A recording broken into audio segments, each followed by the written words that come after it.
Attraper l'insecte en faisant comme ça et se rassembler et ramener l'insecte dans sa bouche. Ouvrir grand ses ailes pour attraper sa proie.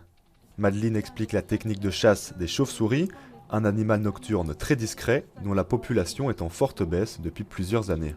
Il y a de moins en moins de chauves-souris pour beaucoup de raisons qui sont dues à notre mode de vie, à l'agriculture, aux insecticides, au manque d'habitat, à la destruction de leurs habitats, donc des arbres, aussi au mode d'isolation des bâtiments et aussi au manque de connaissances. On ne les connaît pas, on ne sait parfois pas qu'elles sont là. Après quelques explications, c'est parti pour une escapade nocturne dans la vallée du Vogelsang à Anderlecht, une balade qui se veut pédagogique et une manière pour les amoureux des animaux d'en apprendre plus sur ce mammifère volant.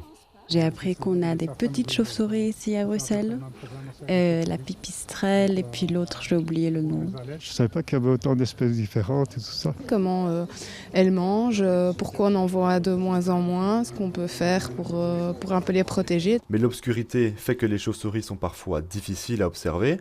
Une solution, se munir de ce boîtier à ultrasons, ces fréquences inaudibles à l'oreille humaine que la chauve-souris produit pour se repérer et pour trouver des insectes à manger. Des ultrasons qui permettent aussi de les identifier. On attrape le son et suivant la fréquence qu'on a là, on peut déterminer la chauve-souris. Alors l'autre système ici, c'est vraiment directement avec le micro qu'on a là, on a le sonogramme de la chauve-souris. Donc là, on a vraiment, suivant chaque chauve-souris a donc son propre sonogramme et donc ça nous permet de les déterminer directement. Pas toujours évident donc de les observer à l'œil nu après le coucher du soleil.